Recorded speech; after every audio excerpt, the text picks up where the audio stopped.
CM Revanth Reddy సార్కు ఉత్తమ్ కుమార్ రెడ్డి సార్కు full competition నడుస్తుందంట.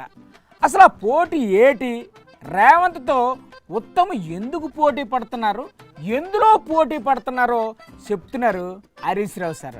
నమస్తే సార్, చెప్పండి. ఉత్తమ్ కుమార్ రెడ్డి రేవంత్ రెడ్డిని మించిపోతున్నాడు. అవునా, ఎందులో మించిపోతున్నారండి? దేంట్లో అబద్ధాలు ఆడు. అంటే రేవంత్ రెడ్డి సార్ అబద్ధాలు చెప్తున్నారా? అబద్ధాలకు బ్రాండ్ అంబాసిడర్ రేవంత్ రెడ్డి. ఉత్తమ్ కుమార్ రెడ్డి గారు ఎందుకు పోటీ పడుతున్నారు? అబద్ధాలాడి రేవంత్ రెడ్డి సీఎం అయిండు. ఆయన కంటే తక్కువ అబద్ధాలు ఆడినా అందుకే సీఎం కాలేదు అనుకుంటుండో ఏందో. అవును సార్, ఆ పక్క రాష్ట్రంలో కూడా ఇలాగే అబద్ధాలు చెప్పి ఒక ఆయన సీఎం అయ్యారని వైఎస్ఆర్సీపీ నాయకులు రోజు మొత్తుకుంటున్నారండి. అబద్ధాలకు బ్రాండ్ అంబాసిడర్ రేవంత్ రెడ్డి అయితే ఆ బ్రాండ్ అంబాసిడర్ కు తాత ఈ ఉత్తమ్ కుమార్ రెడ్డి తయారైపోయింది. బ్రాండ్ అంబాసిడర్ గారికే తాత అంటే మరి రేవంత్ రెడ్డి సార్ దాటేసిపోయి ఉంటారు. ఆ గోబల్ సెంట్ ఆయన బతుకుంటే ఉరి పెట్టుకుంటుండే ఉత్తమ్ కుమార్ రెడ్డి అబద్ధాలు చూస్తే తప్ప వీడియో కూడా మించిపోయింది అనుకుంటున్నాను. ఇవాళ ఉత్తమ్ కుమార్ రెడ్డి గారిని తగులుకున్నారెడ్డి సార్. మాట్లాడితే అబద్ధాలే. ఏటా అబద్ధాలు?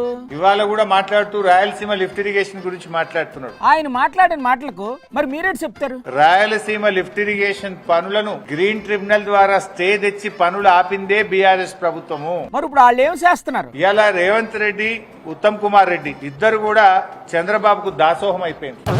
రేవంత్ రెడ్డి గురుదక్షిణ చెల్లించుకుంటుంది. సరే, రేవంత్ రెడ్డి గారిని చంద్రబాబు గారిని పక్కనట్టండి, మధ్యలో ఉత్తమ్ కుమార్ రెడ్డి గారికి ఏంటండి సంబంధం? ఉత్తమ్ కుమార్ రెడ్డి కూడా భార్యాభర్తలు ఇద్దరు పోయి చంద్రబాబు గారిని కలిసి బజ్జీలు తినొచ్చిండు. అంటే బజ్జీలు తినడానికి అంత దూరం వెళ్ళాలా?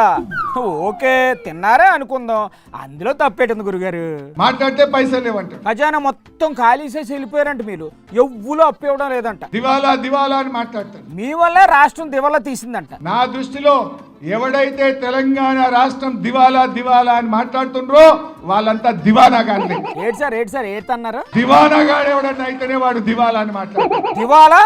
దివానా క్లైమాక్స్ లో పంచ్ డైలాగు అదిరిపోయిందండి. ఓకే.